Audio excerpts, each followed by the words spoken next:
All right, family, welcome to the Barca-Clarke meeting. Saturday, October 8th, 1922. Brother Bruce, are you there? You able to go through the agenda? Or you want me to start it? I just got back, man. I'm ready to go, sir. All right. Let me know when you're ready. You can start off with the division rules and guidelines of the meeting. Right. All right. Peace and blessings, brothers and sisters. Universal movement, rules and guidelines. No person, please do not use the N-word. Sisters, please do not give out phone numbers without approval of division officers. Please respect others and their communication. During member share, please limit yourself to 5 minutes. Ladies will share first, then the brothers. Respect the chain of command and local officers. All right, we're going to do a roll call of local officers. Mr. Everett, President Everett, present. Myself, Secretary, Sergeant in Arms of the African Legion, Mr. Tony Answorth, present. I believe he's present. I thought I saw him a couple seconds ago. Yeah, he's on. Yes, sir. I'm here, Bruce. I'm here. Right. Yes, sir. First Vice, Mr. James Richardson, here, present. Mr. Here. Vice Frank Shaw. Go ahead. Mr. Frank Shaw, he's here. Lead matron of Black Cross Nurses, Miss Mama Earth. She's present. I'm right. Here. Yes, ma'am. Technical committee, Mr. Cameron Hopkins. Cam is sick today, but he just hit me, so I'll make sure I record it for him. Yes, sir. Ambassador at Large, Miss Charlene Foster. She's here. Colonel of the African Legion, Mr. Jamal Pullman. He's not here yet. He may be late. Yes, sir. Founder, trustee, director of special projects, Mr. Caesar. He won't make it today. Yes, sir. All right. Would you like me to do the pledge? Or you like to do the pledge, sir? I can do the pledge if you want me to. You can do the pledge, sir. All right. If everybody could unmute yourselves, put up your fists and repeat after me. I commit my body, mind, and spirit. I commit my body, mind, and spirit to the protection, defense, and security. To the protection, defense, and security of the red, black, and the green. Of the red, black, and green. I dedicate my life. I dedicate my life to the redemption of Mother Africa. To the redemption of Mother Africa. And to the liberation of our scattered Black children. And to the liberation of our scattered Black children. I accept for myself and my descendants. I accept for myself and my descendants the teachings of universal African nationalism. The teaching of universal nationalism. And I promise that our children will be instilled. And I promise that our children will be instilled with the purpose and knowledge of themselves. With the purpose and knowledge of themselves. As African people. As African people. In order that the cause of our struggle. Will neither falter nor fail. Until all Black people are free and united. Until all Black people are free and united. Through one God. One God. One aim. One aim. One destiny. One destiny. And of course, our motto, if you can repeat after me, one God. One God. One aim. One aim. One destiny. One more time. One destiny. Go ahead, Brother Bruce. Yes, sir. We got new news. Mr. Everett, orientation was tonight at 7:30. This will be mandatory for all new members that would like to be officers. Go back to old news first, Brother Bruce, real quick. Old news. I got my papers all mixed up, sir. You good? Last meeting notes, sir? Yes. Okay, my bad. All right. Division Secretary, myself, I stress the importance of ham radios and communications when a disaster arises. I've continued to do that.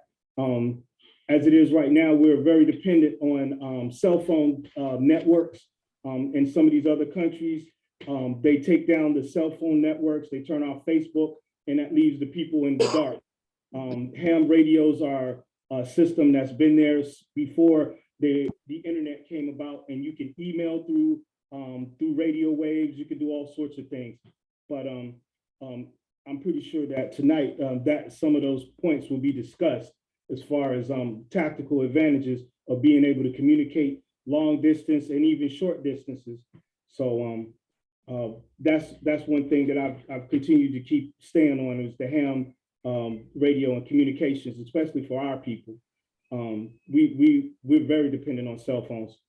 All right. So let me see. Second thing is parent body orientation has started. It is also tonight. President Everett will share the link. All right. Officers training has started. Secretary General Sister Brenda, Lady President of Detroit were among the few of the last class. All right. That was the officers training. That was a couple of days ago. It was basically, it was very enlightening. The brother that was reading, he gave a serious reading for us, and it was very understandable. It just depends on how it's put out to you, how it's received, and it was put out very well. The last officers meeting, very well. Let's see. Well, we will start our college recruiting process. Mr. Everett has been contacted by Coppin. Is that how you pronounce his name, sir? Coppin State. Coppin. Okay. Coppin State. Yes, sir. But if connections don't work, he will move to hitting the campus to pass out flyers and speak to the young folks. All right. So that's something you're going to be doing, right, Mr. President? Yeah, we'll start that next week coming. Yes, sir. All right. Second Vice Frank has been appointed to the Industrial Labor Committee. We found that out last meeting too, but just reiterating, that's where he's at. He's in the Industrial Labor Committee dealing with, I guess, profits that can be possibly made in the UNIA. And, you know, that's pretty much what the Industrial Committee is going to be doing, helping us to be able to try to make some money and fund this powerhouse that we have right here of Black people. You can go to new news now, brother. Yes, Bruce, because I think some of that was old on the agenda. Okay, good to go, sir. You want me to go over the new news? Can you, sir, please? All right. We're going to go over new news, and then I'm going to have our Sergeant at Arms introduce our guest speaker. Again, brother Bruce touched on it that we have orientation tonight. This for all new members coming in that want to be officers starting after the day, it's going to be mandatory. In fact, you won't even be able to take our officer training, leadership training without taking orientation. If you can't do that, don't stress. We'll be putting our orientation up on our educational platform that we have up on our website. So you can self-study and take your test, but it's real good to, know as many things you can know about the basics of the UNIA, our aims and objectives, the preamble, etc. Me and brother Tony, thanks to our ambassador-in-law, Sister Charlene told us about the Easterwood Skate Park protest. Me and brother Tony went down there. Man was very passionate. The city has, I believe, over $500,000 for the Easterwood Park for them to have a skateboard park, and they decided not to use the money as of yet. So they were protesting that, and names were called out. They actually called out City Councilman James Torrance, who I actually interviewed on my podcast before. He actually called me. He must have saw my social media, and he shared a video saying that the funds will be used. It's just on hold because the people in that neighborhood want, the playground fixed up, the sidewalks and the fence, and I guess a new basketball park. So that will be to be continued. We'll find out what's really going on. Is he being legit or not? But we do know that money is there. And we want to, you know how it is with Baltimore City. We want to make sure they're using their money wisely and not doing the shenanigans. Community cleanup. There's going to be one actually that James Torrance, the city councilman, is doing on Penn North. And it's another one up Emerson Village. I'm going to try to do both of them. I'm going to go up Emerson Village first. I know Brother Tony mentioned he's going to go up there, and I'll try to slide up Penn North. So if anybody's available, just hit me up and I'll get you that information. It's very important, not only that we show that we're servants of the community and we go out there and do the work, you know what I mean, that we represent ourselves as an organization. You know, let them know we're out here, we're helping you clean up your community. We're members of the UNIA and we're here to be at your service. So that's very important. And again, once again, the officers training for all of our officers is on Tuesday. The course of African philosophy. If you don't have the link, let me know. I can get you in. Sister Mama Earth, I definitely got you. If you can make it on Tuesdays, I believe it's at 8 o'clock, but I'll find out. And it's real powerful. That book is very powerful. And now, Brother Tony, our Sergeant at Arms, are you there? Yes, sir, I'm here. At your convenience, thank you for coming in. Could you introduce our guest speaker for the day, Brother Joe Mulligan? Oh, definitely. Yeah, this is my, brother from another mother. I call him Joe Cool. You know what I mean? He tries to duck away from it, but this dude is like ice water. So, you know what I mean? Yeah. Introducing to the UNIA Barca-Clarke Division 106, Mr. Joe Mulligan. Joe, you have the floor. It's a pleasure to be invited to a meeting and talking to Brother Anthony. I had shared with him some of the things I was doing in terms of preparing for the upcoming chaos that's going to happen. So I have a slide deck I'd like to go over and share that with you. Is it okay for me to share the screen now? Share my screen? Let's go ahead. Can I get the ability to share the screen? I'm getting a host. Please let me be able to do that. I got you right now. Hold on one second. Okay. You should be able to share now, Brother Joe. Okay, got it. Let's see. Are you good? Yeah, I'm good. Yeah, can you see my screen? Yes, sir. All right, good. Okay, so let me start a slide deck. So basically, what I want to do with this slide deck is actually outline some of the things that my family and I have been doing to really prepare for what's coming. Because I think a lot of people don't realize how chaotic it's going to get over the next 3 to 12 months as things are happening in the world. So I put this together so you get an idea of what things that we're doing. So what I'd like to typically start with is identifying what that upcoming chaos looks like. So one of the things I tell people when I talk about this is that what happens anywhere affects everywhere.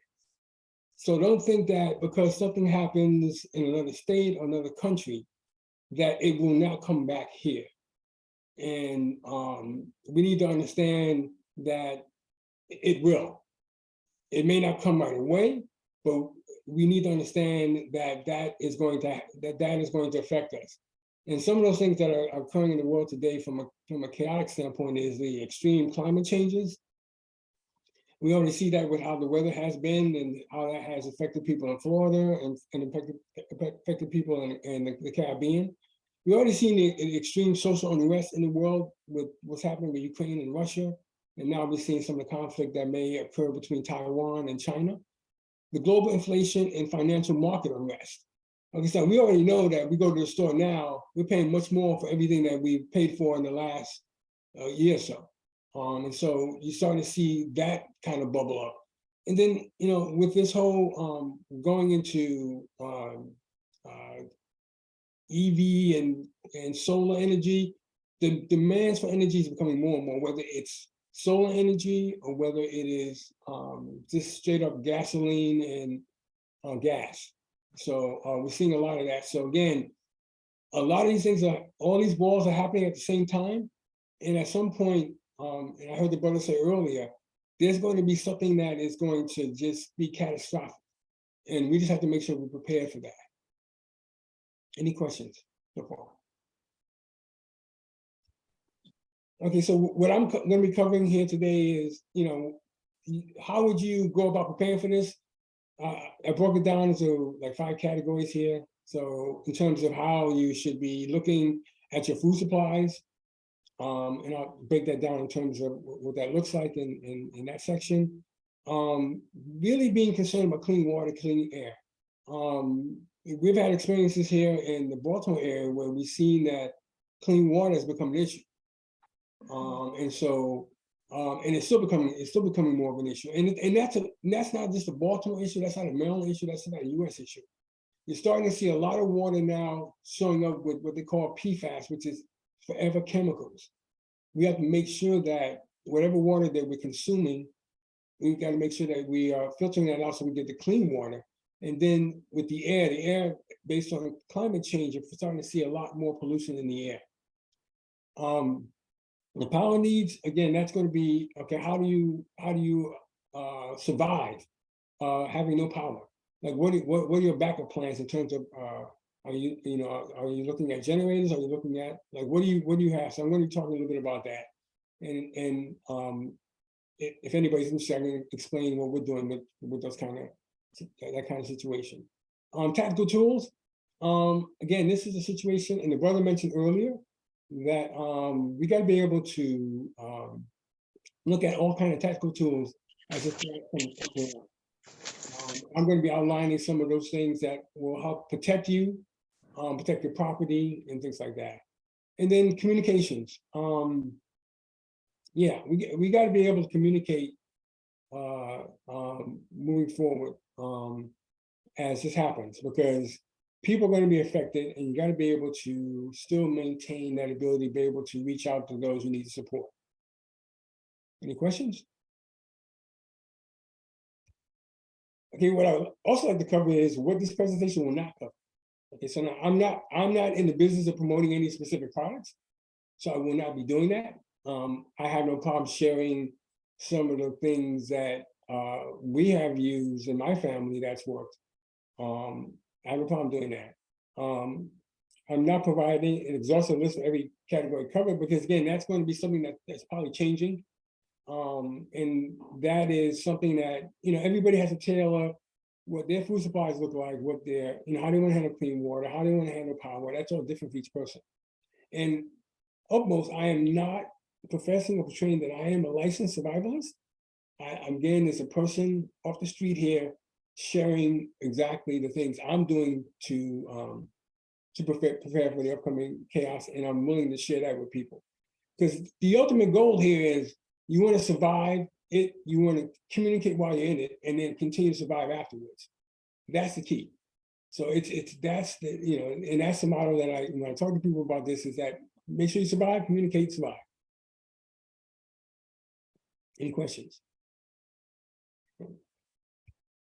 All right, so now with food supplies, one of the things that when I talk to people about this, I recommend that you always have 2 weeks to a month worth of canned goods. And again, that you decide based on your situation, whether you have it's you or whether you have family members. And the kind of canned goods that I would be looking at would be like beans, peas, and tomatoes. Why those? Because a lot of those kind of canned goods, like they have already water in them, so you don't have to utilize water. Water becomes an issue, so you can cook within that broth. Dry goods, rice and pasta, making sure you have stuff like that. Seasonings, salt, pepper, garlic, and with the seasonings, understand that they have a medicinal value too. So when you look at getting seasoning, because again, as we have already experienced during the pandemic, there have been shortages of these kind of items on the shelf. So it's important for you to start gathering this stuff now and really stockpiling it. And what we typically do is that we will stockpile this, and we'll stockpile it by date. And so that as we start to use stuff, we put newer stuff in place. So we never keep the old stuff stored away. There's other options related to food supplies, where you have long-term storage packs. These are things that you can buy from a Costco or BJ's or Sam's Club, where you can buy a high-calorie. It'll feed 2 to 4 people. But it'll last 20 years, meaning that it has a shelf life of 20 years. So if you don't open it you can wait to open it for 20 years later, and it'll still be good. Again, I think that is an option. Again, people have to decide what makes more sense for them. What we're currently doing is we have the dry goods, the canned goods, the seasoning. I do have one long-term storage pack for my family, just in case, because you never know. You always want to make sure you have something just in case something lasts a lot longer than you expect. So some other options related to food supplies, you can grow your own, like using like an air garden or look at a greenhouse or farm. I actually have an air garden. I have 2 of them, and I use that to grow fresh tomatoes and lettuce and greens and stuff like that. So again, if you have enough space outside, whether you want to get a greenhouse or you want to just plant in some space that you have on your property, feel free to do that. With regards to portable food supplies, and again, these are food supplies that if you typically want to store in your car, or typically want to store in like a bug-out bag, and I'll get to talk about the bug-out bag in a little bit. You want to make sure that you always have some level of food. So I used to be in the military, and so back then we called it K rations. So it's canned goods like tuna, things like that, where you can open the can and then eat out of the can. So stuff like that. You may want to have that available so that it's something quick and you can consume it. Protein energy bars, nut packs, and then protein energy power packs, which again, you can take that, either mix it with a little bit of water, or you can just take it, you can just consume it. But those are things you want to, at least from a basic standpoint, look to be able to maintain and survive through a chaotic environment. Any questions?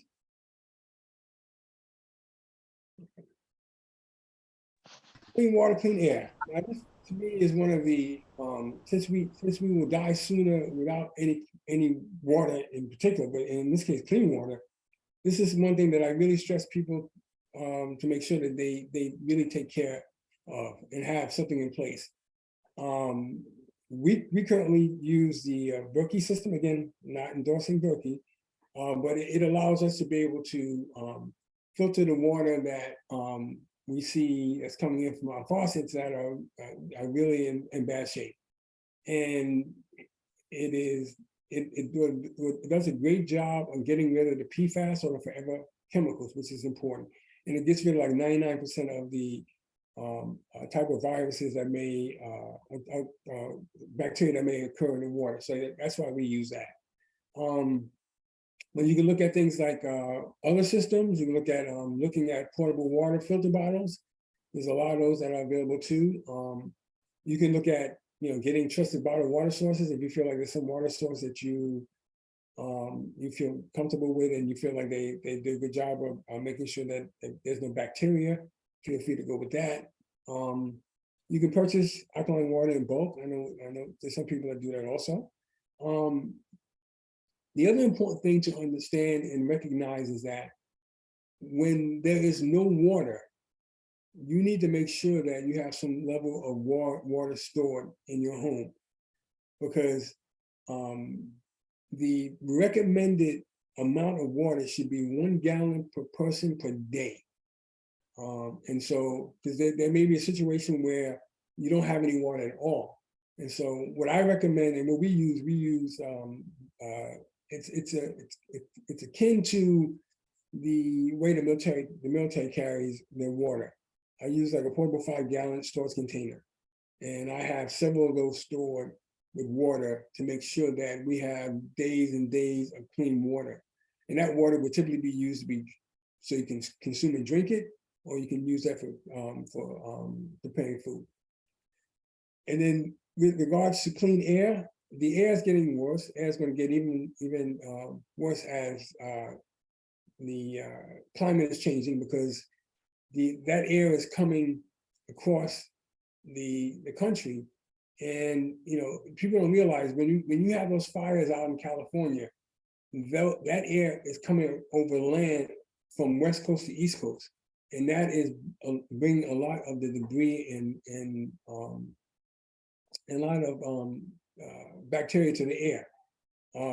If you really sit down and look at it, and if you actually start to, you'll see that the air has gotten worse.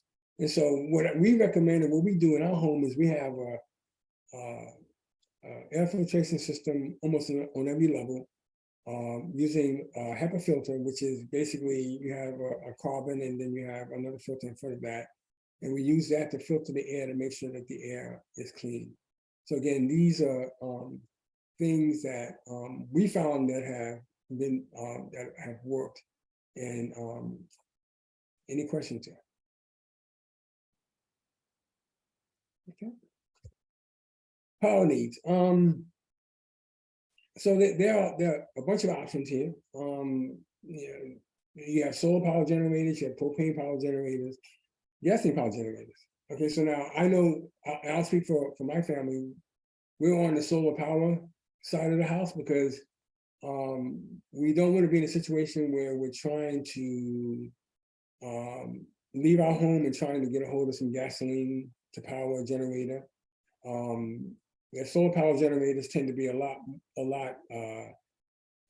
quieter. They rely on the sun, so it's something that as long as that's sheltered in your backyard, you can be able to really generate power through that. But again, for everybody, it's based on these solar power generators tend to be a little bit more expensive. Propane, a little bit more than gasoline. Gasoline is the most popular. Again, you have to deal with the fact that if we're in a chaotic situation, how much away from your home do you want to be trying to look for gas when other people are going to be looking for gas too? And you don't want to be able to, you don't want to expose yourself to the possibility of someone trying to, noticing that you're trying to get gas and trying to figure out what you're getting gas for, and then you run into a situation where someone's going to try to make you a victim. So again, you can decide how you want to go with your power needs. Again, what we decide to do is we decide to go with solar power. The alternate power lamps and flashlights, again, you have solar power, battery power, propane power, and salt power. We typically, what we're using is mostly the battery power and some solar power stuff. We're not doing a lot of propane power stuff. Again, you can get that. Again, you have to make sure you have enough propane stored to be able to do that. And what you find with those propane powered lamps and flashlights, you can easily find those in like camping sections, in like Walmart or like Dick's Sporting Goods or any of those places like REI. So those are readily available. But again, you want to make sure that you really have some alternative power to that will last, maybe a few days. You never know how, and we've seen already situations where you saw the issue with Florida and the Ivan, people are out of power. You got to make sure that you want to be able to have some level of power to be able to survive that. And the solar power one basically is it's a lamp that basically you add like a teaspoon of salt and like 8 ounces of water, and it'll light this lamp for like 8 hours. So there's all kinds of unique ways of being able to generate light and then generate power. Any questions? Do you have any pictures of your solar power setup or any pictures you can share with me? I can share those. I can share those after the talk. I have several setups. I mean, I have a large setup, and then I have some smaller solar power generators that I move from space to space, and then I carry a solar power generator in my car. So but I'd be willing to share examples of what those look like. Would that be fine? Sounds great. Okay.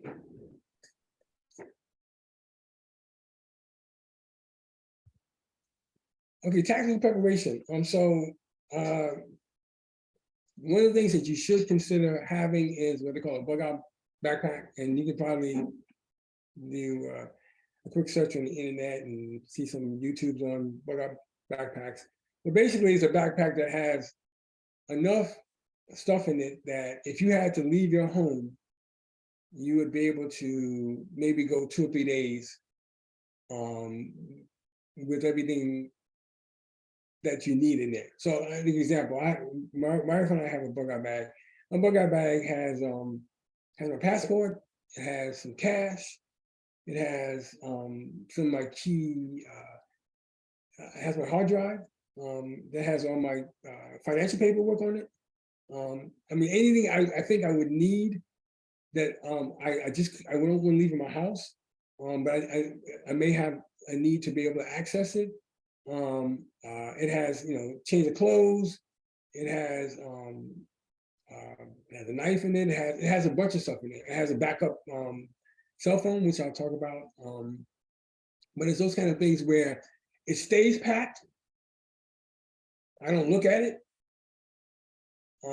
But I know that if something goes down, I grab it, I go to my car. And don't even think about it. I'm not scrambling to look for my passport. I'm not scrambling to look for things. Everything is there. I got, some small cash in there so that if I need to do something right away.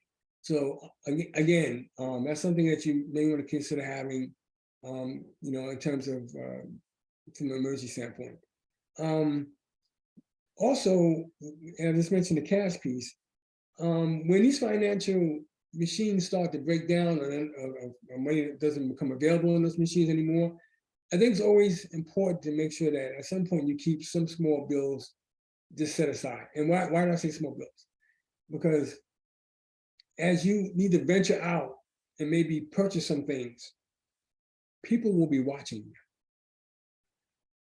You pull out big bills, you've labeled yourself as a victim, because someone's going to say, hey, wait a minute, someone's got these big bills. Small bills and some coins. What you want is you want to be able to blend in. I'm just like, I'm just trying to pick up a few things here. So you want to make sure that you have access to some cash. Because at some point, and we've seen instances where financial machines like ATMs and things like that don't work. And so having cash is definitely something to keep in mind. In terms of weapons and protection, you got to start thinking about, if you haven't already, guns and ammo. It's going to get pretty bad out here. People who you thought you knew, who you thought you could trust, when everybody's back is against the wall and people are trying to survive, people are looking out for each other. And so you want to make sure that you're able to protect your family and the people you care about. And so, guns and ammo, knives, bow and arrow, even things like bear spray, bear and pepper spray. Bear spray works from 35 feet out. You can disable anybody from 35 feet out. And then pepper spray is about 10 feet out. So again, you want to make sure that you are able to protect yourself.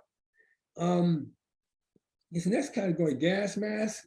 A lot of what could happen in the world, like I said, what happens anywhere affects everywhere.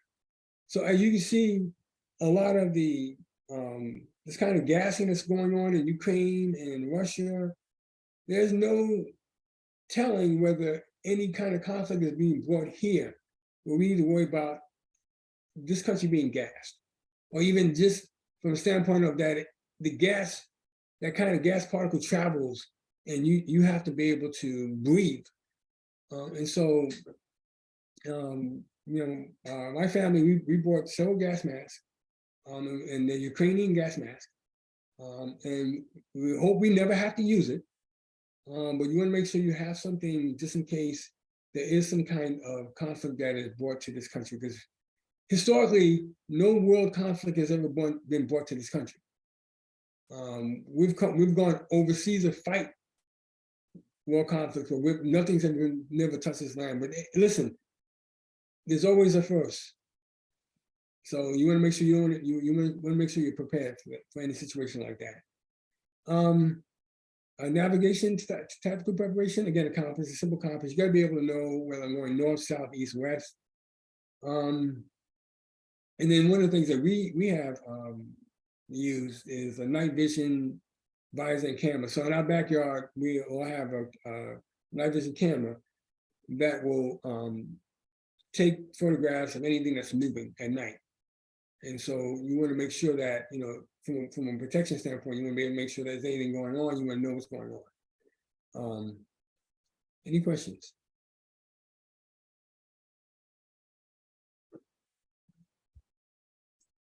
Communication. One of the things I mentioned earlier, and that's in my bug out bags, I have a hand crank battery operated weather radio. Okay, I keep that in there because I never know where I may end up at. And I want to make sure I stay abreast of what's going on with the weather, because that tells me how I can travel. Like, which direction should I head in? Is the weather coming this way, coming that way? The brother mentioned earlier about shortwave ham radio receiver. It is, I think it's essential that we have, you have something that's outside of the cellular network. The good thing about shortwave and ham radios is that you can get a receiver and you can listen in. You got to be careful there because you can only listen in. If you don't have a ham license or shortwave license, then if you try to broadcast, you can get arrested. So if anybody is, you can easily look to take training and get licensed in doing that, and maybe with your organization, or maybe something you might want to do. So you have your own wave and frequency, so that you can communicate with your other members. I employ a backup cell phone, which has encryption, call, and data capabilities. I use a specific software called Silent Phone, which is it encrypts my calls and data through servers in Sweden, so that they cannot be in any way encrypted here in the US. So I pay like $9.95 a month for that, because again, that's a backup. And when I need to make critical calls and really sensitive things, those are the kind of tools I use for communication. And then I wouldn't rule out using long range walkie-talkies. So if anybody's in the same area, within like a 5-10 mile radius, then maybe a long range walkie-talkie will work. Any questions there? And then I have one additional slide here that I just added as I was thinking, because things always pop up for me. So make sure your car has gas or your EV is fully charged. Okay, because what you're going to start to find now is that as we enter this part of the year, gas prices are going to start to go back up again. And then this whole conflict that's going on between Ukraine and Russia, and the oil supply and the gas supply, we may see some interruptions in gas again. So make sure that I always make sure that my car, both my wife's car and my car, is always parked with a full tank of gas. Because we never know when we may have to jump in there and head north, south, or whatever, and we don't want to be tied to trying to find a gas station or being a long line with other people trying to get gas. The other thing that is becoming more of an issue, and maybe that's not covered here a lot, but I've seen that this is a little bit more in the north, is that people are using sophisticated tools to intercept signals from car key fobs. So what they're doing is they're watching you as you may put packages in your car, and you lock your car with a key fob. They have these handheld tools that can extract the frequency and the signal from your car key fob, and then they can take that and open your car and steal stuff. So they don't break in, like breaking your glass or anything. They just open your door and start stealing stuff. So again, just be mindful of, like, if you're doing stuff, if you're doing shopping, especially since we're heading into the holiday season, that people are going to get so desperate that there's going to be some things like that. The other thing that other additional things that I always wanted to raise here was that desperate people will go through your garbage. They'll go through and see what you got. They'll go see what you bought. And they'll go through and try to figure out whether it's worth maybe trying to look at you as a victim, look at you as a target. And so again, be kind of mindful. Like what we try to do is we'll try to break stuff up and put it in pieces over a span of weeks, so people don't get an idea, like kind of like anything that we're buying. But again, just be mindful, because people are, when we get into this chaotic mode and chaotic situation, people will be desperate, and people will be looking to see if they can find someone that could be a good victim or target. That next one, it just covers the same thing. Your neighbors and others will be watching only.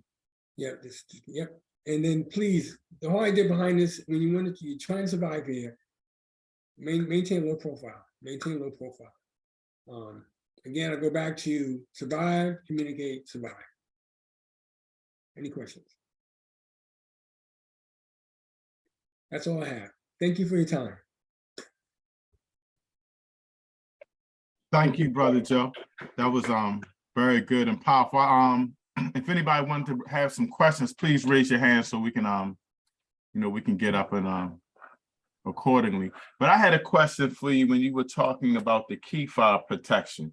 Yes. Would that encrypted phone eliminate that? And how does that encrypted phone work? And I also wanted to ask you a little bit about salt power. I never heard of that. Yeah. So I'll address each one of them individually. So the key fob, what happens now, there's been a handheld device created that allows you to grab that frequency. So what they do is they grab the frequency and then they play it back. They come to the car and they play it back. And so then now your car door opens. Now they cannot steal your car. But the idea is not to steal your car. The idea is to steal what's in your car. Right.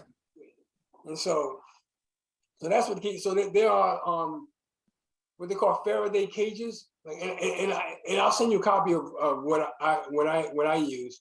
I have a Faraday cage little pouch that when I put my key fob in there, that nobody can read in it. Okay. Right. And then if I try to use my key fob, no signal comes out of that pouch. Oh wow. Okay. So protection. And I also have a similar Faraday cage for my cell phone and my laptop, because people are starting to get really slick with trying to connect to your laptop and your cell phone to try to grab information also. So a Faraday cage, and if anybody wants more information about it, I can talk. It's a really good security-based framework that allows you to be able to protect things that typically go over the air, like Bluetooth or whatever, things like that. Any kind of those protocols. But yeah, that's what that is. Okay. With regards to the you mentioned something about the phone. Mm-hmm. Okay, so I had purchased this phone. It's called a black phone. I had purchased this phone from London, and it is a phone that it has its hard drive fully encrypted, and the communication between black phone to black phone is fully encrypted using what they call software called Silent Phone. So Silent Phone, basically all it does is, Silent Phone is an app that, it replaces your default phone app and your default message app.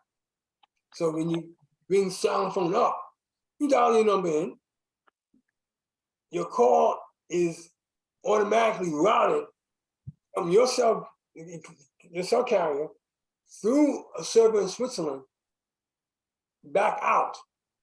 Wow. So that your cell carrier only knows that you're making a phone call. When the connection is made, that connection is over the connection in the servers in Switzerland. So any transaction, any talking, or any data being transferred is going through those servers. But those servers, unlike what happens in the US, they don't save. They don't save any information. They're not logging. Wow. They're not doing any of that.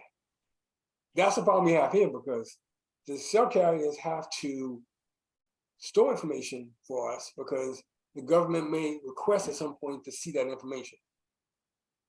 Right. Yeah, I see Baba Khalil in the chat said like a VPN. That's exactly what it is. Yeah, absolutely, yes. All right. I see. And please, if you have some questions, raise your hand. I see Brother Bruce, you have a question. And before you go in, it was very curious. I mean, it was very funny that you, not funny, but I don't know the word I'm trying to say. It's very coincidental is what I'm trying to say, that you had the ham radio, because that's a major topic. I think brother our founder of the organization, he's not here today, Brother Caesar just got one. Brother Bruce has one. I'm going to try to get one next week. So he's probably going to ask you that, but that was real good. Go ahead, Brother Bruce, with your question.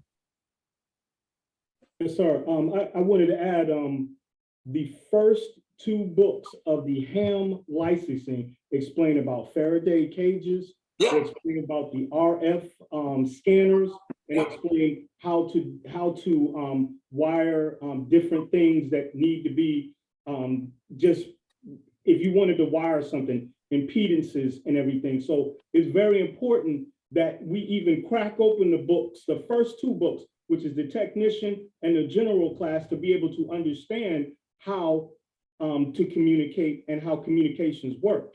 Those 2 books are pretty much essential to be able to understand communication, because they talk about everything this brother's talking about right now, as far as the VPN and satellite. You're able to actually build antennas and beam up to satellites and everything. If you just crack open those first 2 books, you'll get all of that information. I got a question for both of y'all then, because you talked about a ham license. Is it something that you apply for, and as a division, or maybe even the whole UNIA, is it something that we could get where everybody would be covered under that umbrella? How does that work? Well, once you get licensed as a ham operator, you're given a frequency that you can communicate on. Okay. Okay, so now, once you're given a frequency that you can communicate on, then people can then now use our frequency. That so if I get my ham license, I can let the whole UNIA use it. We don't have to keep repeating it. Yeah. Wow. So you what you have is you have the ability to broadcast Okay. that information to your group of people. Okay. Okay. But the license is yours, right? Got you. Right. But you're now, because currently you don't have that ability to be able to broadcast anything. Got you. Right. So you get the ability to broadcast, and that gives you a much wider scope. So you can broadcast to anybody who has the ability to get access to a ham receiver. Yeah. I got you. Anybody? Yes, Albada. Go ahead, Brother Albada. One of the things that I do have is the hand walkie-talkie, but the UNIA and the emergency situation, you do need to have that license backup for communications. If you're talking about giving someone, a senior need food, where is that senior? And you can communicate throughout the country as to where the seniors are that need help or need assistance within the UNIA. One of the things that I wanted to also say, when you talk about the gas masks in the United States, in most of the states, are illegal for citizens to have. That is very important that you keep that a secret. Yes. If you have gas masks, you need a gas mask in your house, and no one, your neighbors, no one need to know that you have a gas mask. That's correct. Except for you and the family. Yes. That's very important. And I also, no more questions. I just want to thank the division in Baltimore for doing this, because it's very important. Thank you, Brother Albert. And I want you to introduce yourself to the people because they don't know who you are. I've actually talked to you about you a little bit, but you know you're one of our you're one of our top elders. I try my best to stay that way. I try. But you're one of our top elders, so I'm, they need to know what you do for the UNIA. I'm the former chief of protocol, which is soon maybe will be put back into. But I'm the former chief of protocol and trustee of Division 330 here in Washington, D.C. And it's always a blessing to have you guys on. Thank you so much for coming. Anybody else have any questions or statements to make before we proceed on? Go ahead, Brother Frank, second vice. I still would like to see some pictures and talk a little more about solar power, because I think it's true that we need large setups and small setups as far as, because when you're taking your backpack out, you got to have something small that's solar, so you can communicate. But as far as also for a house, what that type of setup would look like and how big it needs to be, because I'm assuming it'd be a lot of batteries, an inverter connected, and all those different parts. So could you share a little bit more about that? Yeah, I mean, I won't be able to do that now, but I can share the photos and with the group, and they can share with you. But so I give an example. The setup we have in the house is, and again, I'm not endorsing any product here. I'm using Blue Eddy. Blue Eddy, what Blue Eddy does is Blue Eddy has a system where you can buy 3,000 watt batteries. So my in-house setup has 2 Blue Eddy 3,000 watt batteries that, and from a surge protection, from a surge power perspective, I can generate up to about 9,000 watts on a surge. It can run constant, 6,000 can run constant for whatever long. But again, if I need like surge power, I use that for, and that's 9,000 watts. The other thing is I have a Jackery, which is a 1,000 watt one, which is a little smaller. I take that around and for the different rooms that I don't have the Blue Eddy connected to, I'll take that, and that is 1,000 watts. I can plug in laptops, I can plug in, I can plug in TVs, I can plug in, any of those kind of devices. I then have one 250 watt, and the other one is a 300 watt. The 300 watt one is the one I have in my car. The 250 watt one it's small enough to fit in my backpack, but since I'm taking my bug out bag and I'm probably going right to my car, I utilize the 300 watt solar bag, that solar generator I have there. I have 5 solar panels. I have a 200 watt, and I have 200 watts, and I have like 2 other 120s. And so I use those to charge the units. And like I said, I can share with you some of the model numbers and stuff like that. I can share that with Brother Anthony, and he can share that with the group. Well, was that helpful? Yeah, that sounds good, because one of the they also have small packs. If you can see what I have in my hand, this small pack can charge 2 cell phones and a laptop. It has up to 10,000 voltage in it, but I need to know more about what this is. You can't leave this in the sun. This is one of the things that the instructions say, do not leave it in the sun for 2 hours, it will explode. Right. So all of these things, these technical things, we need to know how they work and what's the protection that you need to put them in, to survive with. Yeah. And as a follow-up, if you need me to, as a follow-up, I can walk through a demonstration of what I have and how it's used and how I charge it. If you feel that's useful, that can be a follow-up discussion. I have no problem doing that. You just let me know. And I was gonna say with the Blue 80 system, I was talking to the other gentleman, is that that system is expandable up until 12,000 watts. So you pretty much can get like 4 batteries and 12,000 watts. You can power up almost anything in your house. In our house we have some more smart appliances. So I have a smart refrigerator that we run off a generator, and that refrigerator only, when the door's closed, that means the refrigerator only operates 29 watts. When I open the door, the refrigerator operates at 54 watts.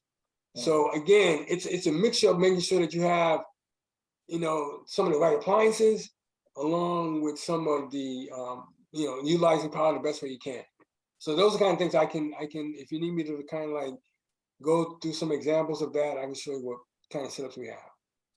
Yes, if you could send some pictures of the setups, that'd be great, because this is on, I've never even heard of like that kind of a refrigerator before. So this is awakening to me. I think we're all worried about something going down.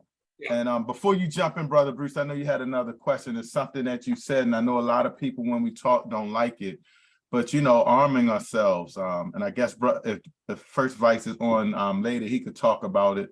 Remember, all of our male members are members of the African Legion. So we not only want to make sure that we're armed at some point in time to be able to protect our community when things go down. People act crazy. So, I mean, it's going to be crazy. Go ahead, Brother Bruce. You said something about your bug out bag. Is there a certain amount of stuff that you have in your bug out bag? Do you have like 1 week worth of food or a couple of clothes? What do you usually put in your bug out bag? Yeah, so in my bug out bag, I have we talked about the portable food stuff. So like I'll have some of the things like nuts and protein bars and stuff like that. I do make sure that I have like a water filtration bottle in there. I have 2 to 3 days of clothing, but then I also have like I keep a coat in there, like a down coat, a packable down coat, because I never know what the weather's gonna be like. And then I like I said, I have my passport in there. I have some of my important papers on a hard drive, because you never know when I may need to access that in the time I'm away. I keep a little bit amount of cash in there. So things that I know that over a 2-3 period, I don't want to say, damn, I left that at the house. Mm-hmm. So it's those kind of things. Yeah. And again, that's something I can if we need, I can share exactly. I packed it about 1.5 years ago, so I haven't looked at it, because I make sure that I just keep it there, so I don't interfere with what happens there. The only time I usually open that bag is when like my wife and I would travel like overseas, and I pull out my passport. Once I get back, I put my passport back in there, because I want to make sure that if I have to leave, and I might have to leave the country, I gotta have my passport with me. So. Mm. And let me elaborate when Brother Joe is talking about like the outerwear. He's talking about lightweight, warm, lightweight outerwear that you could fold up to be this small. I have on his advice, I went out and got a jacket, and when seriously. It's a warm jacket with a hood, and when I fold it up, it comes in a bag about this big. Literally, you can stick it in your pocket. Oh, wow. Yeah, thanks, Joe. Yeah, I mean, it's about using as much space as you can in that bag for that something essential. Yeah, and I remember talking to Anthony about that, and he was like, "Yeah, so listen, you can get a jacket that's small." Yeah. Yeah, for sure, man. I smell a part 2 to this. No doubt. We got to see how that solar setup works, because that's something too. Yeah, we need to. Yeah. It's all right with you, Joe. We go organize a part 2 somewhere down the line if it's okay with you. Yeah. My first take out of this would be I'll get photographs and what like I currently have, and then you see operationally what I'm doing. It may be helpful too. So I have no problem in setting aside time to do that also. I mean, this is serious, you know. I mean, you know, a lot of us in the Black community, we don't take this kind of stuff seriously. You know, it's like, you know, yeah, I understand. Yeah, we consume with everyday survival, working, paying bills, this, that, and the other. But you gotta pay attention to the wider scope. You know what I mean? Or you're gonna get caught out there. Exactly. Everybody, there's a lot of people preparing for this, and it's funny you say that because I get a lot of looks from when I go into certain stores and pick up certain things. They're like, why are you getting that? Mm-hmm. Right. Yeah. I was going to ask you, Brother Joe, before you close out, what got you? I mean, you know, because we've been talking about this as a division for a while. You know, we're working on getting our building, and we want to be out in the community even more and invite the community, our building, and be an outlet for outreach for our community. So we definitely got to be ready for things like that. They're looking at us as leaders, being the UNIA. But what got you as an individual to start thinking and learning and researching this kind of information? You know, again, I tend to be a person that kind of studies what's happening in the world. And so I started to see how things were starting to occur. And I end up having a lot of different discussions with a lot of different people in other countries. And they were starting to talk about, well, listen, hey, this is what we're doing. Because this is what we see the acceleration in climate and conflict. And I'm like, well, like what are you doing? And so they gave me ideas about, listen, hey, and these are people that are like what they consider third world countries, telling me that, okay, well, wait a minute, what will happen if you don't have this? And I'm thinking to myself, well, we always have internet, we always have power. No. What happens if you don't? Oh, snap. That makes sense. You think about it, third world countries get hit with more disasters, hurricanes. Yeah. You know, we don't think like that because we're in the States where a hurricane hits us, we'll be it's, you know, we're complaining about being down without electricity for a couple of days to a week. You know, some small countries, I mean, they could be months. And so they probably are really on it. Yeah. And the other thing I'll add to that is that, you know, my wife and I, we spent a month in a really tiny village in Africa. And they were dealing with rolling blackouts every night.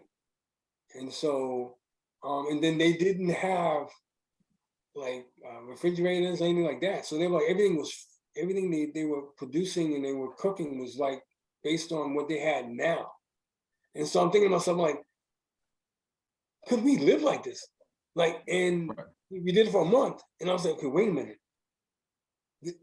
We took this as a sign that says, okay, well, you need to go back and prepare to live like this, because what you're seeing here could potentially happen there. Right. And so, yeah, that was the other catalyst to this also. Yeah, and to dovetail on what you just said, because that makes sense, because you know, growing up in Brother Tony. Yeah. I'm sorry to cut you off. Yeah. But I got to say something that the PG, Honorable Michael Duncan, told me. You in the UNIA, brother. You don't piggyback off of everybody. You go in. That's why I said dovetail, brother. All right, I got okay, ducktail. That's the better one. Yeah. That's where I got that from. Yeah, PG pulled me up in the I was on a panel. He said, "Hold up, brother." Yeah, in the UNIA. I said piggyback. That's where I got that from. That's why I made sure I said dovetail. You know what I mean? My bad. They'll go in. But seriously, growing up as a kid in Jamaica, you know, just like you said, in that village, you want to be preparing for that scenario, although that scenario is not here yet. I see out here in the streets of America, I see a lot of things that are happening now that been happening in Jamaica. Say for instance, when I just came to America, I didn't see nobody setting up things on the sidewalk selling wares. And now it's a reality in America. You know what I'm saying? So that had me thinking, like, a lot of what is happening in so-called third world countries is just a matter of time until it gets here. Yeah. That's my piece. And believe it or not, they're better prepared than we are. We're supposed to be modernized, but they'll survive. And a lot of us will just lose it because we're not willing to be flexible enough to go ahead and make the appropriate preparations. That's right. Yeah, I've been thinking about survival since I was young because I was a Boy Scout. And then also coming up, you know, I always would think about, well, what happened if I couldn't go to the grocery store, right? Would I be able to hunt? Would I be able to survive on my own? And that's something that we first, like, I think for our communities, we have to embrace nature more because we can survive in nature. And, you know, our climate also depends how we survive. So up here in Baltimore or even up north, you're going to need a coat. Down south, you're going to need like protection from the sun in some places because it's going to be that hot.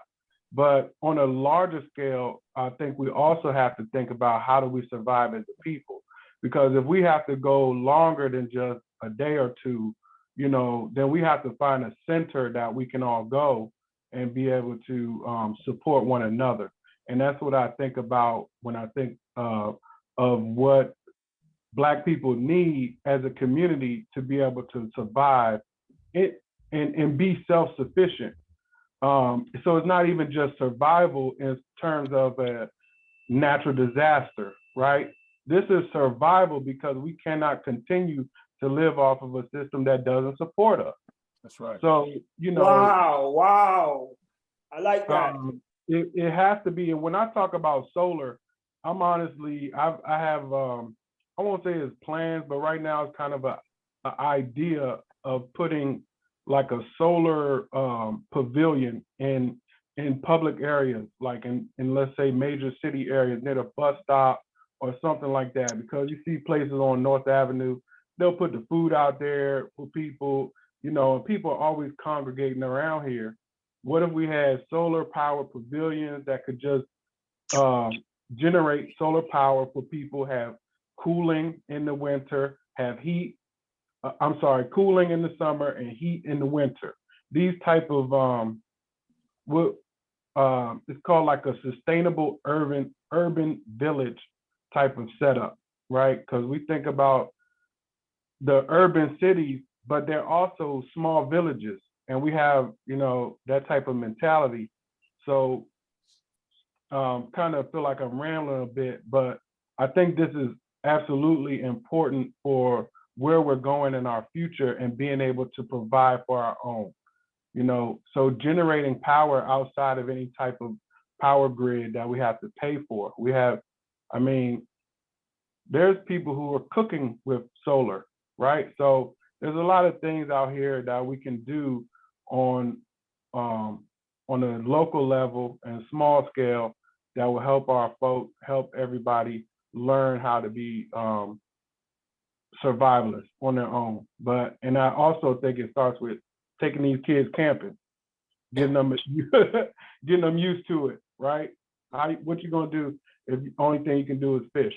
Yeah, exactly. Yeah, good point. So yeah, this is very timely, and I appreciate you coming on. I'm hoping we see you again soon.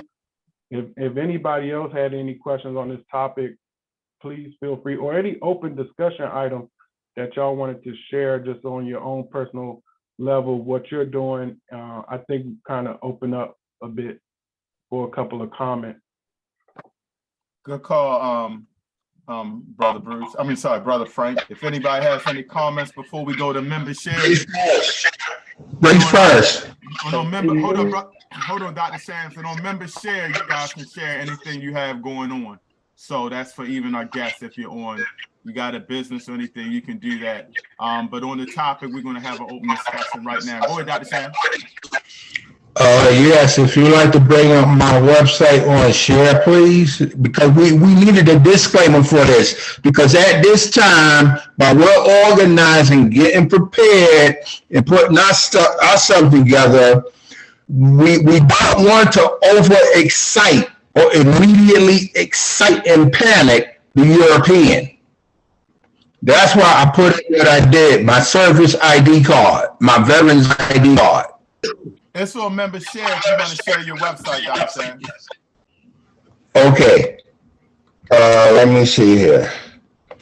All right. All right. I go into chat and just bring it up. Yeah, just pull it up. Did you share your screen? Okay. Desktop, right. Okay, I'm at the desktop right now. It's not letting me share. All right, well, we go to somebody else. In fact, just hold tight and we'll get you in on member share. So you can try to start sharing. All right. All right. Okay. All right. All right. Anybody else have any comments on the subject before we go to member share?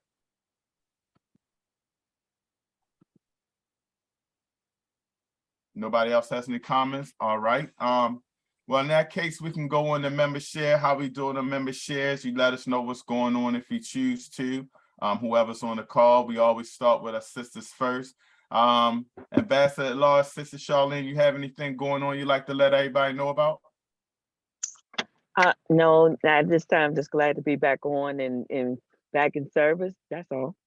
Welcome back. We feel your energy too. So thank you so much. And also, man, that was on point with that skate thing. Thank you. You always get me involved in everything. I had to let you know. A young kid came up to me like, man, you and Brother Tony just left. He was like, man, I see you everywhere. You in the UNIA. I'm like, wow, that's Sister Charlene. She be getting me to those events. So I want to let you know, for Ambassador Large, you're just doing a phenomenal job. I appreciate you so much. Thank you. Thank you for showing up too. Not a problem. That's my duty. Mama Earth, Sister Yvette, you have anything going on? Anything you'd like to share? Any positive vibes? Anything? I'm just very humbled of being a part of the family and looking forward to growing and elevating with everyone. I just moved. I'm sitting here packing, unpacking, stuff is everywhere, but I'm grateful that the Most High moved me and transitioning me into a better place. And I hope that I be effective and everything that the UNIA need in order to function. And I thank you so much for welcoming me. I say thank you for being a part. You know, we need more sisters, so we're trying to get that going. Because it's very important. Marcus Garvey was high on promoting our queens. So, you know, we need to let them know that we empower Black women and got to get at it. We got to do a better job of going after sisters. So thank you so much for being a part. Thank you. All right, Sister Kenya, Dennis, you there? Thank you for joining the meeting today. You have anything to share? I know you got a lot of events and stuff that you'd like to let us know about if you have anything coming up. Yeah, thank you so much for inviting me. So for anyone who's not familiar, I am Kemia Naru Dennis. I'm a Black community advocate, sociologist, and criminologist. And I'm a member also of Pan-African organizations, including the Black Alliance for Peace. So on October 15th, we are doing our next event, which is next Saturday. And that is a screening of a film.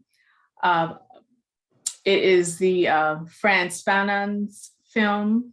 And let me just give you the exact details for that here. And so that will be, it's the concerning violence that we're showing at 4 o'clock at Nomu Nomu, which is 709 North Howard Street. So that's exactly where Frank was gracefully there last time when we did the Curb Fest. And so that is Saturday, October 15th at 4 o'clock, Nomu Nomu, 709 North Howard Street. We're going to be viewing Concerning Violence. And that is, of course, based on the book, The Wretched of the Earth. We're doing a panel and a Q&A with some Pan-African elders and other Pan-African members who are going to be part of that. The event is children friendly if you need to bring children in, and there also will be food. So that will be next Saturday.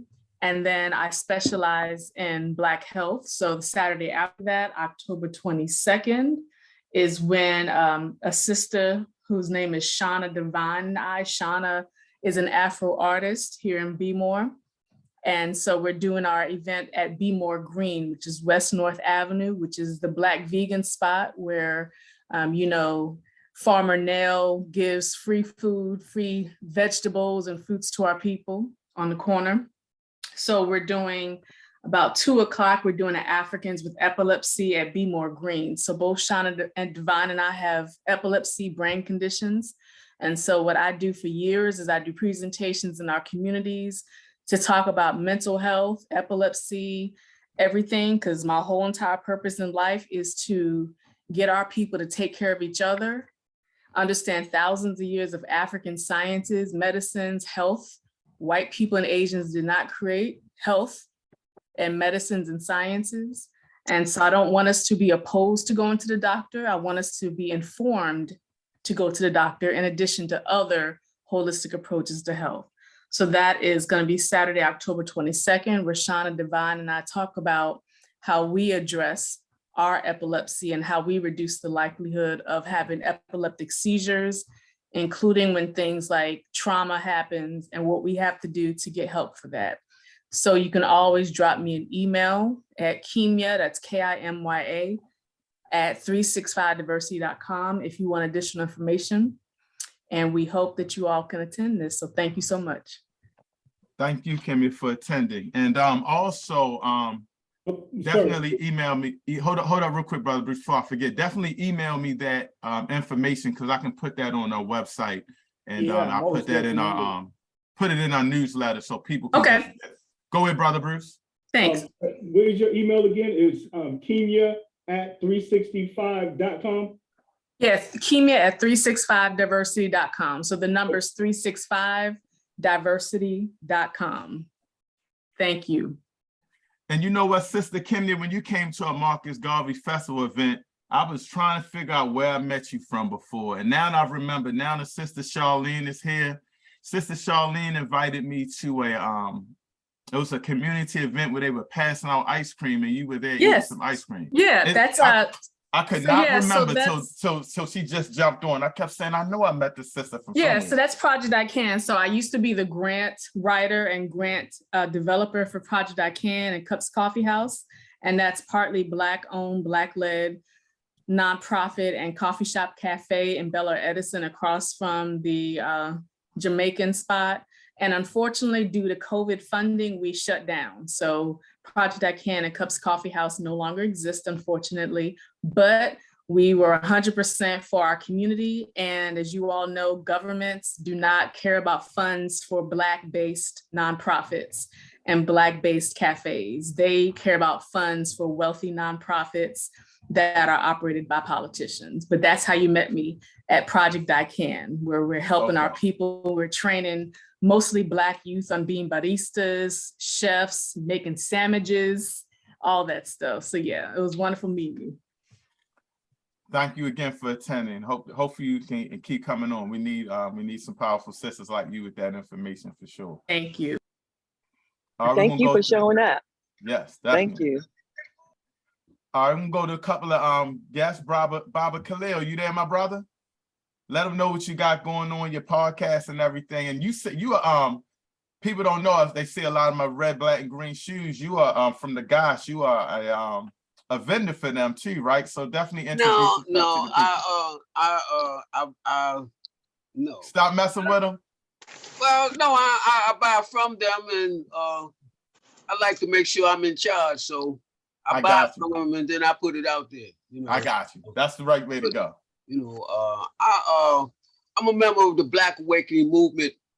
We are pretty much national/international organization. We do informational series every Thursday. We've been on, I guess, since the last 9 years, we've been on every Thursday nonstop, providing information for our communities.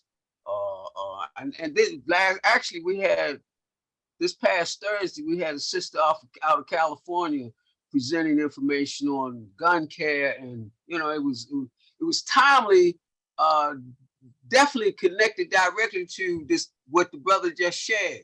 You know, and it's real important that we make sure that we get ready in all the possible ways that we can.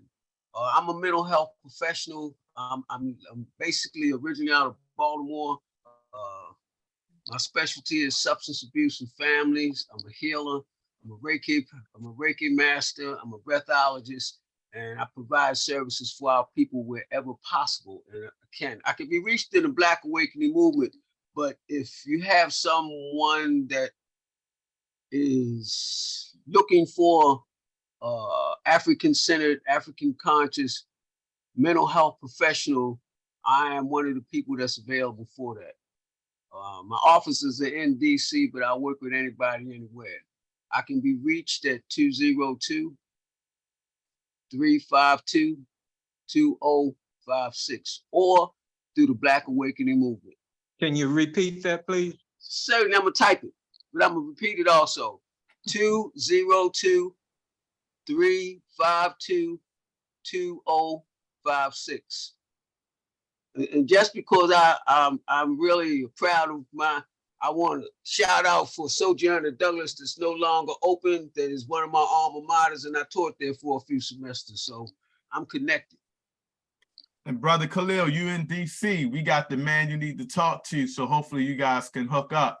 Yeah, brother. we've been in the same places a few times. All right, yeah, because you know, I know, you know, me and you had a brief discussion about RC 2020 and stuff, but you with the legit, you know, like Hammer said, we too legit to quit, you know. So you with the original, my man.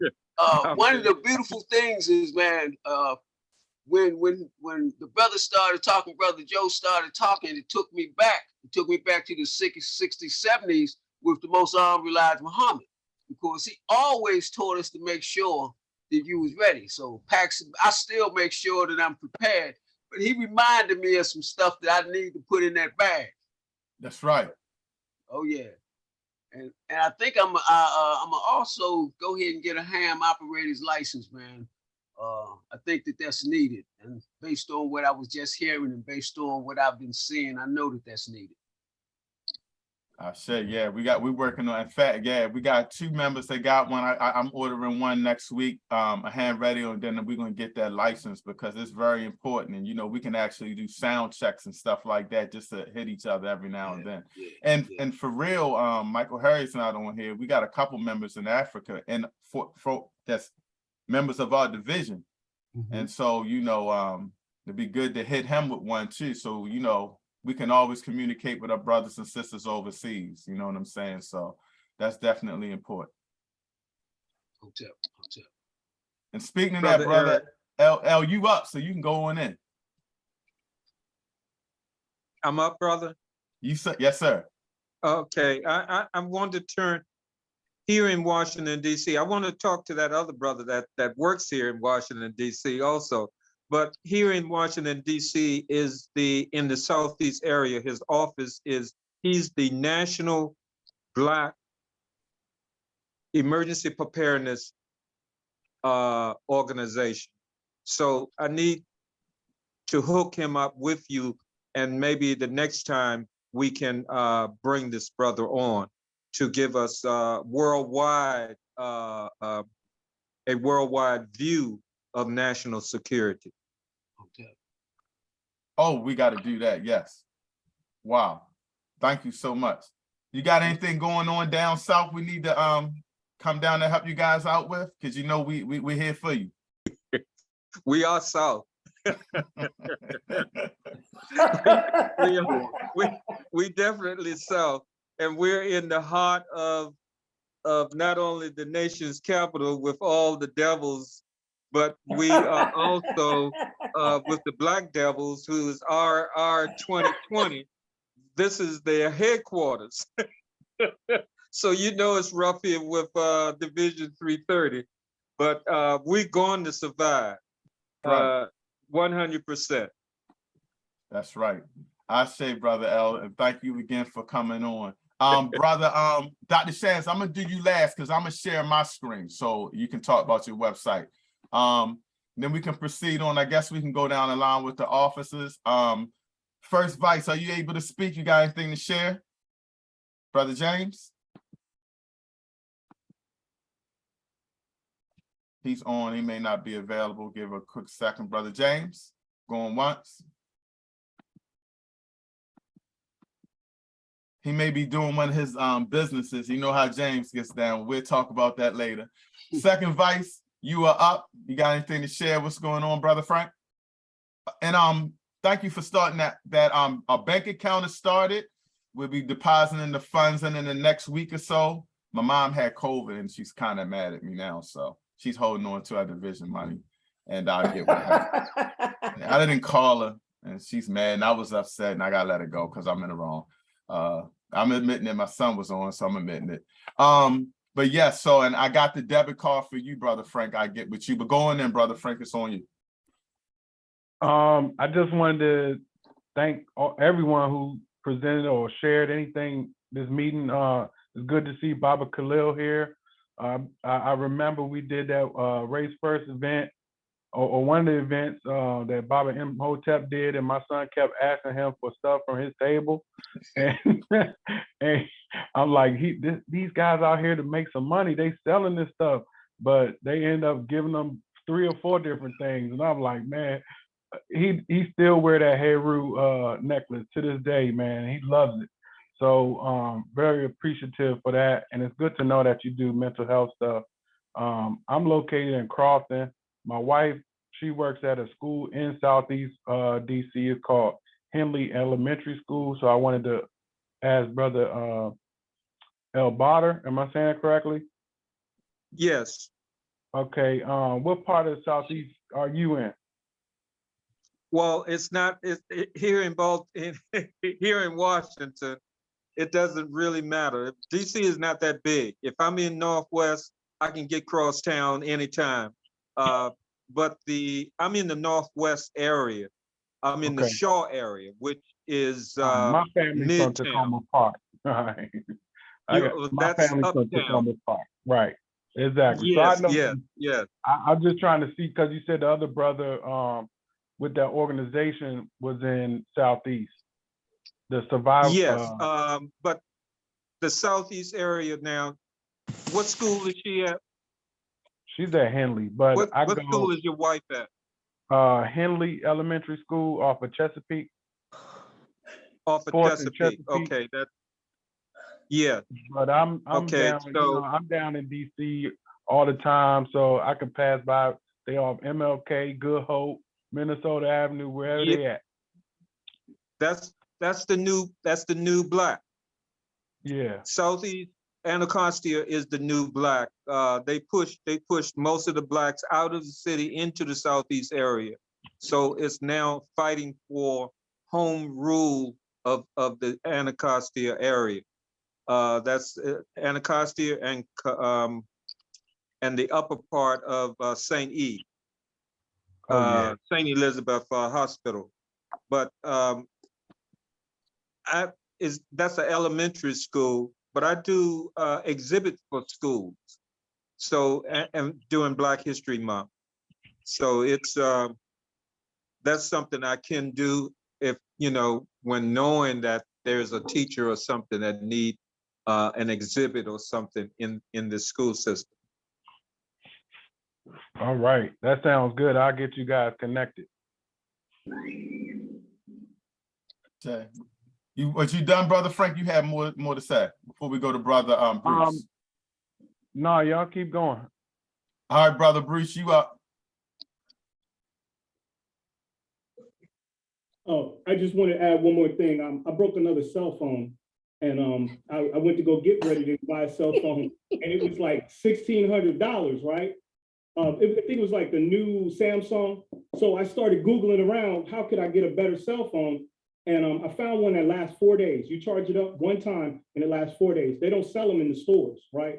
So what they do is they have these phones called tough phones. With this phone right here, you charge it up one time, it'll last 4 days, it's waterproof, and it only cost me $200. And some of these phones have infrared, they're survival phones, right? Infrared and night vision. And the most expensive one I saw with a decent processor to be able to do the same thing as those $600 phones was $500. I can use this thing. If the power goes out, I can just put it on low power and it'll survive.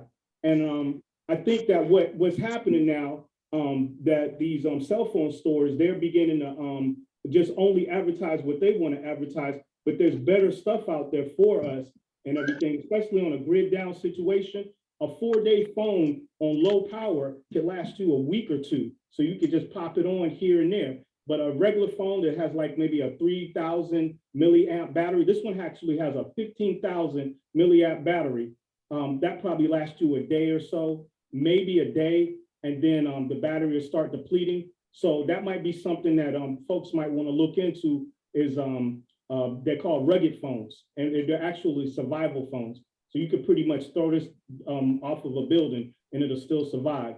And, I mean, literally, this company is called Unitel, and I hooked it up myself. I got it onto the cell network and everything. It has all kinds of features that a regular cell phone don't normally have. And like I said, I charge it up one time and it can last 4 days, and I've already tested it out. So that's something maybe folks might want to look into.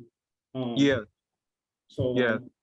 that was it right there. I just wanted to add that little bit in there. Might help somebody out, because I just keep breaking phones, and I finally found one.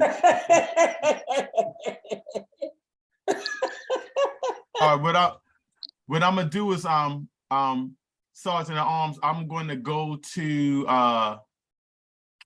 Dr. Shans, let him share his screen, and then you can close this out, whatever you got to share in the quote of the day, okay? Yes, President. All right, hold on real quick, Dr. Shams. Let me see if I can share my screen. And I got a lot of stuff up here. There we go. Now tell for USA legislations people. All right, Dr. Shams, you can talk about it real quick. You gotta unmute yourself.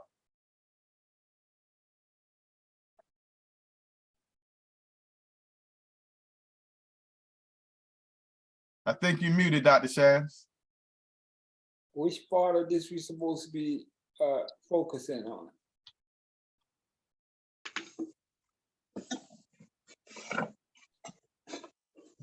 We can't hear you. So what I do is I got it now. I got it now. I'm sorry.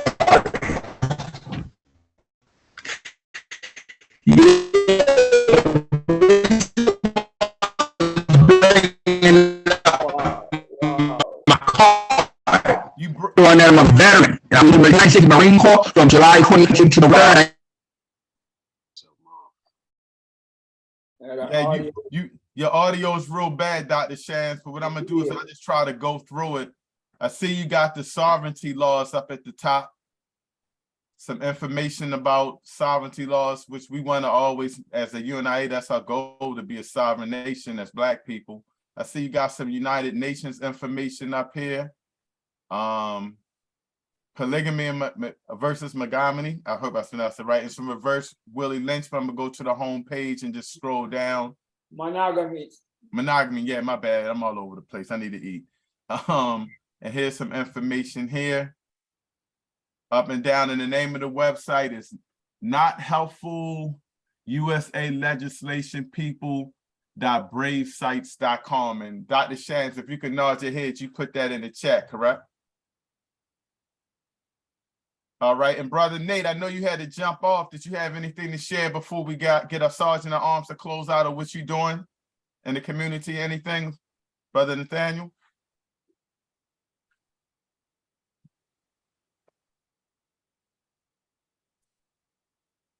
He might not be able to comment either, so let me stop screening my share. Stop sharing my screen. And it's on you, Sergeant at Arms. Yeah, before I close out, Sundays I do a show 5 p.m. to 7 p.m. The show is called Substance Over Hype. I guess, with like minds in the house, I guess that's self-explanatory. I won't go any deeper. You know what I mean? I'll put the information in the chat. It's www.themusicalpm.com. You can log on that right there. Okay, so now we're gonna move to closing out this UNIA meeting with a quote from the Honorable Marcus Messiah Garvey, and it goes like this. It goes like this. Ambition is the desire to go forward and improve one's condition. It is a burning flame that lights up the life of the individual and makes him see himself in another state. To be ambitious is to be great in mind and soul. To want that which it is worthwhile and strive for it. To go on without looking back, reaching to that which gives satisfaction. The Honorable Marcus Messiah Garvey. Ashe. So you guys can repeat after me, and then I'll close out with the anthem. If you can unmute your phones, unmute your mics. Goodness, I don't know, I'm getting hungry.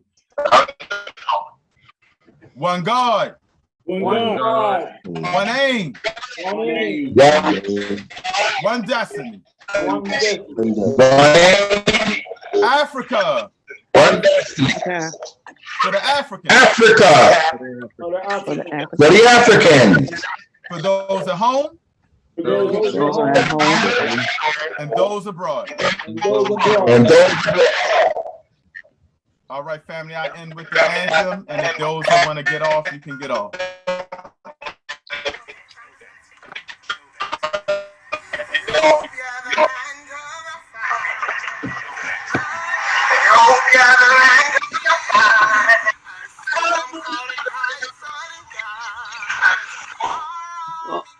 Tep, I'm gonna get off, man. Keep me in the loop, man. Keep me in the loop. I got you. Okay. Thank you, Brother Khalil.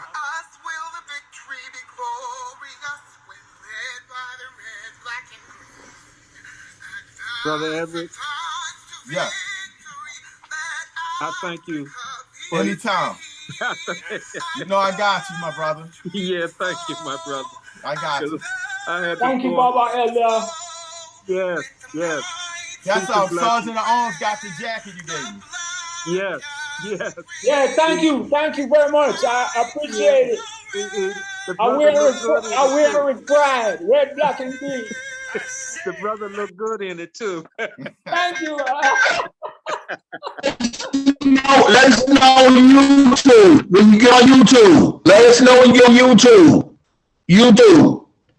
Got you. All right, family. If anybody wants to get on the orientation, I'm gonna put it in the Signal app or text me, and I'll send you that information for the orientation. Everybody be safe and be blessed. Race first. Great first.